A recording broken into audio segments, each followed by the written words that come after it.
Have LEGO Star Wars Battle Packs gotten worse? From a certain point of view, that might just be true. And in this comparison video between the 2008, 2019, and 2024 Imperial Dropship and Rebel Scout Speeder Battle Packs, we're going to explore that very idea, that in some ways, Battle Packs are worse off in 2024 than they were when they started out in 2007. Later, we'll also explore the idea that this video sponsor, Rakuten, is the best way to get cash back when you buy Battle Packs in 2024. So we're going to be comparing the minifigures, the playability, design, value, and giving my opinion at the end to actually score these sets against one another and find out which battle pack comes out on top. And for the purposes of scoring, we're combining the 2008 battle packs together, much like they combined them together for the 25th anniversary re-release, which some people have told me is not a battle pack because it doesn't say battle pack on the box. Neither do the other sets. Checkmate, atheists. Starting out with the minifigure category, we'll take a look at the quality and design of each figure before we talk about the quantity included in each of these battle packs. And with the Stormtrooper, you can see 2008 is quite different than 2019 and 2024. Of course, the helmet is vastly different. The newer helmets are a way different look with a dual mold, which is a very high quality, but the design you might not love. I mean, I definitely think that 2008 Stormtrooper helmet had the look down, and I think they might have just gone too far with the newer one. It definitely has that Family Guy Stormtrooper vibe. It's definitely a very split thing in the community on these newer Stormtrooper helmets, and so yeah, I think in my opinion, I like the older one better, but I think when it comes to the body and leg design or prints, like the new stuff is just way more well done. They've done a great job upgrading the Stormtrooper torso print and leg print over the years to make it look better and more accurate. Also, the weapon the Stormtrooper is holding, notice that stud shooter in 2019, aren't we glad those are gone? Look how goofy that looks compared to what we have in the other two Stormtroopers' hands, so that was a nice improvement. So while the Stormtroopers have changed quite significantly over the years, the same cannot be said about the Rebel Fleet Trooper. Remember, there was no Rebel Fleet Trooper battle pack in 2019, so we just have the two here. But the biggest thing I noticed when I just glance at them is that the weapon is a different color, which shouldn't be the biggest change on these figures after 15 years. It just shouldn't be, but the silver weapon definitely pops out to me, and I think it actually looks better with the silver weapon in hand compared to the black weapon, but that's kind of not that important. What really needed to be done with these newer Rebel Fleet Troopers was to add on some dual molded legs. So honestly, like after all these years, the new one isn't even that big of an upgrade. So yeah, it's kind of crazy. There's not really much else to say there. Now, when it comes to the Shadow Trooper, we got one in 2008 and 2019. They did not include one in the 2024 battle pack, which is a big downside of that battle pack in my opinion, but I do think the original version looked better. I think the helmet print specifically pops to me. I love the silver eyes on him. It just looks so much cooler to me than having the big void of a helmet. Lastly, when it comes to the anniversary figures, it's definitely not apples to apples. I think the display stand of the 25th anniversary figure is way better because it's all one piece instead of three separate pieces, but I do think the Han Solo figure, it's obviously a perfect replica of the original one. The QTKT, on the other hand, is just missing a lot of detail, especially back printing that really should have been there. And so if I was going to give an edge to one figure, I'd probably give it to Han Solo. Now, if you just so happen to buy battle packs for what seems to be the reason LEGO brought battle packs into this world, the quantity of figures in each set definitely is going to matter to you. And so I've got a nice unit of measurement for us here with cost per minifig inflation adjusted. Starting out in 2008, we saw 4 minifigs in each standard battle pack. This was the early days of the battle pack. They weren't doing anything fancy here. So 4 in each was very standard for $3.66 a figure. And again, that is inflation adjusted. 2019 on the Stormtrooper side of things, of course, basically matched what we saw in the original 2008 set and threw in the additional Han Solo. So that's $4.93 a figure. Or if you remove the Han Solo, because that's not really army building, you're at $6.17 per army buildable figure. And then in 2024, it's gotten even worse. You're looking at 7 total figures for the $40 battle pack, which means per standard battle pack, you're only getting 3.5 figures. So that puts us at $5.71 a fig, or $6.66 per army buildable figure, which is just insane. So in my opinion, and honestly just kind of fact, they've skimmed down what you're getting per dollar with these minifigs. And so having some of those higher quality aspects like dual molded legs on the Rebel Troopers would have made it an easier pill to swallow. But frankly, the new battle pack having only 7 figures instead of what really feels like it should be 9. It feels like it should be a combination of the 2008 figure selection with the anniversary figure. So I think as far as minifigs go, 2019 struck a nice balance as far as the quality and quantity goes, and so I'm going to give it the full 3 points there. 2008 is going to get second place, and 2024 is going to get last place because they totally totally are taking you for a ride as far as the number of figures you're getting in that set. They should have had more. Before our next category though, I got to tell you about this video's sponsor, Rakuten, who can help you get cash back when you buy battle packs in 2024. Rakuten is the largest cashback site, partnering with over 3,500 of the biggest name brands. When it comes to Lego, you can earn extra cash back from places like Walmart, Target, Lego.com, and now even Whatnot, and many more places. I've been using Rakuten for years, and it's a must-have for any Lego buyer these days. You've seen the prices, you know. They recently had 15% cash back from Shop Disney, and I coupled this with a sale that was happening at the same time on the website, and I was able to get Jedi Bob Starfighter sets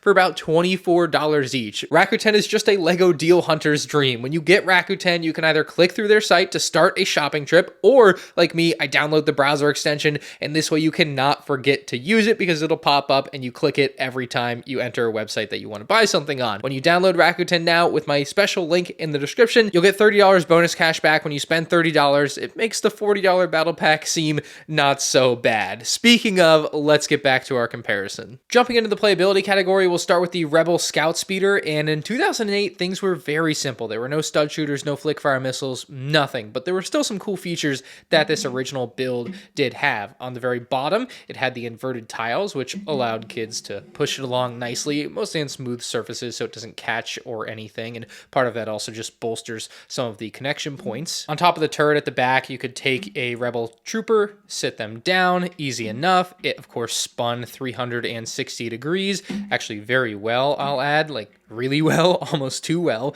And then this entire section was actually removable, so it could be a standalone turret on its own, ready to defend against the, I suppose, invading Imperials. So I think that's very cool, very easy to remove and reattach there. Now, if you didn't want him to be holding his weapon, you could remove it, and then there's these very nicely placed clips on the side of the Scout Speeder that you could attach each of the Rebel Troopers' weapons to. So there's one there. And then a couple of the Rebels included longer rifles, so I always put those at the back as a kid. It just looked more sensible to me, but you could definitely split these up however you want. But you can literally have all 4 weapons attached to the Rebel Scout Speeder, and it basically adds more weapons for fun, imaginative play, but it's also like a really nice way to just store them. But you've got that large open area that's perfect for placing in all 3 of your other Rebel Troopers, and you are good to go. It's ready to fly around or float around or whatever. So the play features there are pretty standard. It's what you'd expect, and it's more of the same with the 2024 version. Of course, again, they didn't make a 2019 version of this build, so we don't really have that middle ground there. But you'll again see that there is space for a Rebel Trooper to sit on top of the turret. It can again spin 360 degrees. I would say not as well as the other one did. You saw when I would spin that one,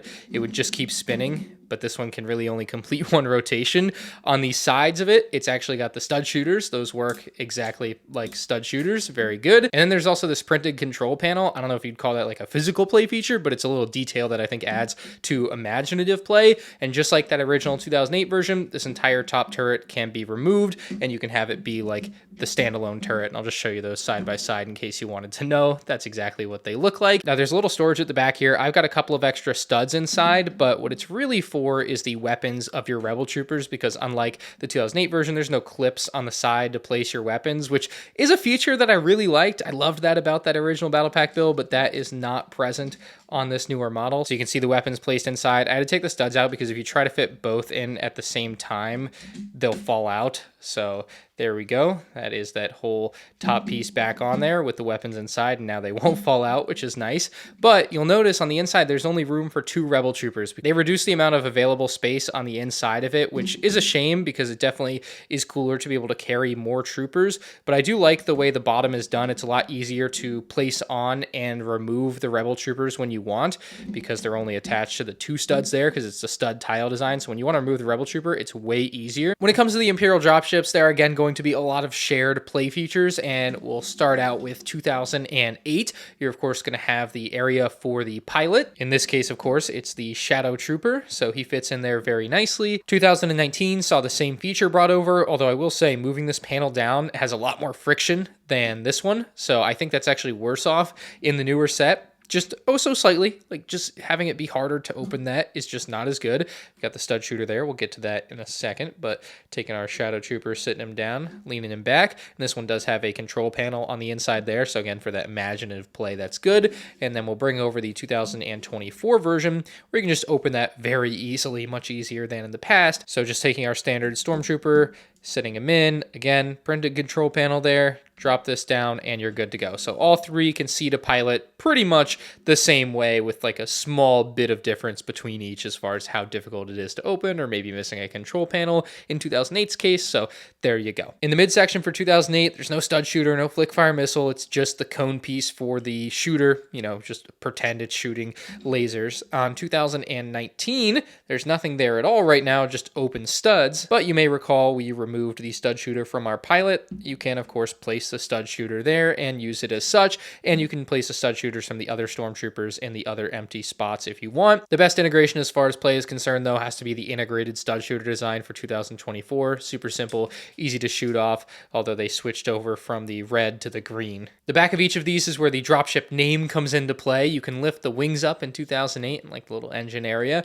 and remove the troop platform, or like literally have it slide off the back if you want. And of course we can load this up with troopers. So it looks great filled out with stormtroopers. You can place it back on there and be ready to head into battle. One thing I also really loved about what this set did is that it kind of swung side to side. It's more noticeable when it's empty, but as you would move the dropship from side to side, this would actually kind of have like a little bit of feedback to it, which I always thought was kind of cool. So that is basically all the play features from 2008. Then with 2019, the drop feature changed a bit. It looks way different. I guess function's kind of the same. So you can lift this whole area up again. These fins on the side are actually a little bit more dynamic. So I guess you could push them in to be more aerodynamic as a ship, or if you wanted to slow down, you could open them a lot. Certainly would tally that down as an additional play feature, but you lift this whole thing up again and this whole thing can slide out. Placing the figures on is just as easy as before. So you just can't have one of the stud shooters intruding in the middle there, but there you go. Place that on, close that up,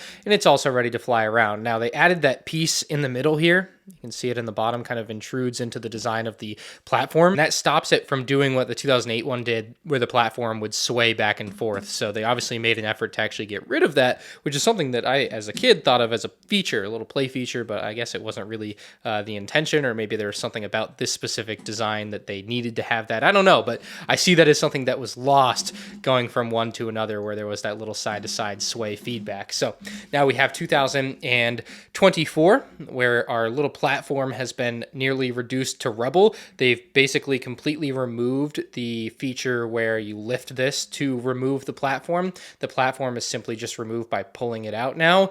It's a lot less fun. Now the engines can still like point down, and that's supposed to, I guess, show that you're thrusting upward and away, and like I get that, and that's cool, and that's a neat way to do it. It's nice that that's still like a function, but it feels like part of the dropship lost its soul here in 2024. So you can take a couple of your stormtroopers, place them on facing the back. You don't really have to worry too much about where the weapons are, because this time they're only facing the back, because they literally only give you 2 seats because it's been downsized. Well, not really downsized, but yeah, the play feature at the back has been downsized. Let's just put it that way. So you put that in, you're good to go. It's clipped in, so like they're not going to fall out. It definitely might seem like they would fall out based on how easy it was to remove and nothing seems to lock them in, but they should be fine. And then if you really want, you can take the weapons out of their hands, and then there's like the little clips on the side. You just attach it into the clip on the side, and it basically becomes another weapon for the vehicle. So like, that's cool. I like it, but I feel like they changed it so much here that it's just not quite the same. And I think they said their concept with this one was to make it more realistic to Star Wars. These original ones were obviously just based kind of on nothing. Like this original 2008 set was just a battle pack build to be a battle pack build. Same deal with the Rebel Scout Speeders here, just battle pack builds to be battle pack builds. And then with the newer ones, they're like, let's see, what would it actually be like? And so I can kind of see that, but like it also makes less sense if you're looking at it through that lens, because how would that be how it's like when this makes way more sense for actually like stopping, dropping, and going? So I don't know about that, like just from a play feature perspective. So it's actually really tough to rank these because 2019 didn't include the Rebel Scout Speeder. So I think 2008 should win the play feature category. I don't think any of this is by a ton, by the way. We're really talking very small margins here. So I would barely give it to 2008 as the best pair of playsets. 2019 would be in second place, and then 2024 would be the worst because they've just ruined that little dropship function. It doesn't feel like a dropship anymore. It feels like a slide by ship. I don't know what you would call it, but it's just not the same. When it comes to the design, aesthetics, and accuracy of these models, category accuracy is completely out the window because these models were made up from a designer's mind in 2008 for the battle packs. They're just pure battle pack builds, not really based on anything in Star Wars canon, and so accuracy doesn't matter, but the aesthetics and design work do. And not to say the designer didn't do a good job in 2024, but I think aesthetically they look not as good because they beefed them up. They made them look a bit chubbier. And I like the streamlined look of the older ones. They did say that they wanted to make them really feel like they're really from Star Wars. And they do have a grittier feel. I'll give them that. If you're into the grittier feel of a battle pack build, a slightly beefed up battle pack build, it's there. And I suppose I didn't even mention, because this totally fits in design, the stickers on these 2024 models are just horrendous. The gray doesn't match the gray on the Rebel speeder, and the blue doesn't match the blue on the Imperial dropship. And that's just not a problem we've really had with these battle packs in the past. So 2024 is last for me in this category because I just don't love the aesthetic of it. And one last way to rationalize my choice, the 2024 builds feel like they're alternate builds of another set. That's why I think I don't love the look on them. When it comes to 2008 versus 2019, however, it's a tough pick for me. I've got a lot of nostalgia for 2008, but I feel like 2019 is a refined version of 2008. It's a modern, better version without going too far like 2024 did, without bulking up too much to make good for the price. So I think I'm going to give 2019 the edge over 2008 for design, and that leads us into the value category. It's time to talk money. I felt like I had to be in front of the camera for this very important discussion. So starting out in 2008, our battle packs, of course, were $10 each, and we'll just go pretty much apples to apples here with the Imperial dropship battle packs. So you had $10, and 2019 this came along and it was $20. It was justified because it included that anniversary Han Solo minifigure. But if you do the inflation numbers, $10 in 2008 money in 2019 was only $12. So really you were paying $8 more for this battle pack at the time, or basically like a 40% increase. And what's kind of ironic is I remember buying so many of these on sale for literally $12 from Target, and they had a gift card offer on top of it. So clearly they were overpriced because most sets don't get that deep of a discount that commonly. So that was a pretty clear step down in value, but they tried to justify it, of course, with that anniversary figure and newer stormtroopers, I guess.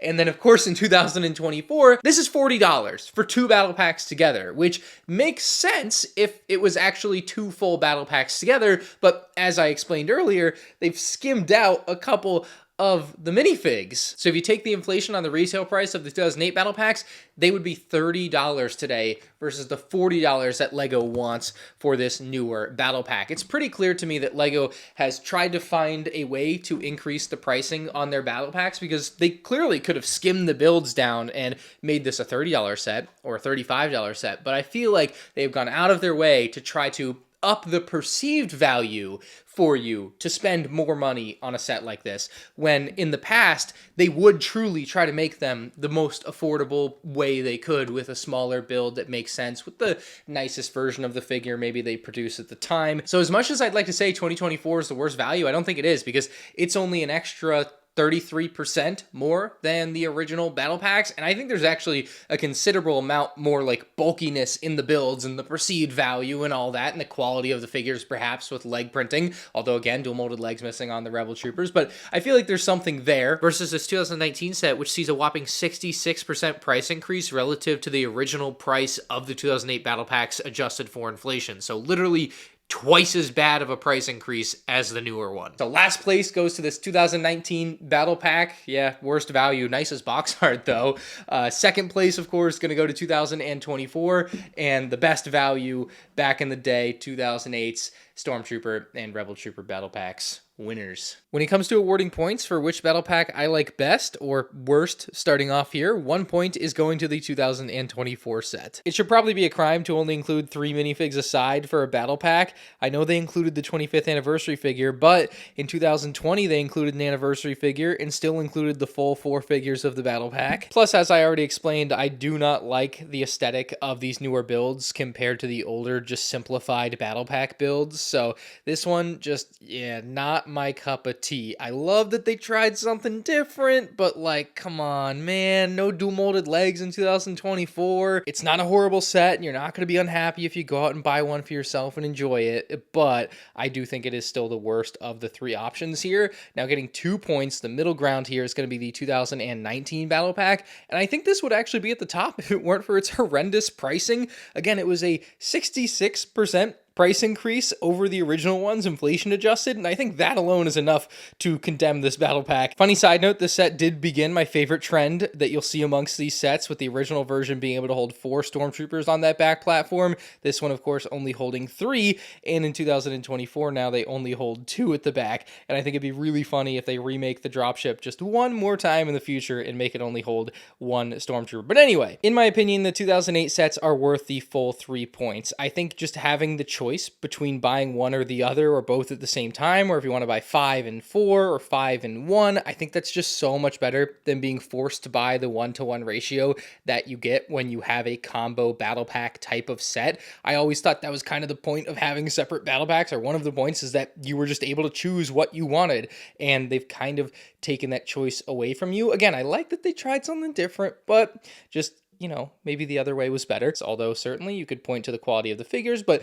I try to somewhat view that through the lens of at the time it was released. Anyway, we've got all our scores in. Let's see which set won. It's probably no surprise because nostalgia is a heck of a drug, but taking home 13 points for first place are the 2008 Battle Packs, with 11 points in second place. We've got the 2019 Battle Pack, and in dead last with only 6 points, the 2024 Battle Pack. Now, I do think my scoring system doesn't tell the whole story here. Like, I don't think this is twice as bad as these sets, like the score would indicate, but the score is the score. Anyway, this has been my comparison between all of the Imperial Dropship and Rebel Scout Speeder battle packs. Let me know what you guys think about these in the comment section below. Do you actually like Lego's new $40 battle pack? It's just insane that you can say you bought a $40 battle pack in 2024. That shouldn't be possible. They should still just be the cheaper, you know, one set, one side each. But yeah, I don't know. I would really, really love to know Lego's rationale behind starting to do more of these dual battle packs, outside of the fact that they probably just sell and that, you know, makes sense. But I want to know, like, why, you know? A lot of things, I guess, go back to one community movement. But yeah, there's some interesting trends in the Lego Star Wars battle pack scene right now. So let me know what you think in the comment section below. If you guys enjoyed, hit the like button, and make sure you check out today's sponsor, Rakuten, with a link down in the description below. So when you do buy these overpriced new Lego sets, you get a little extra cash back in your pocket. See ya.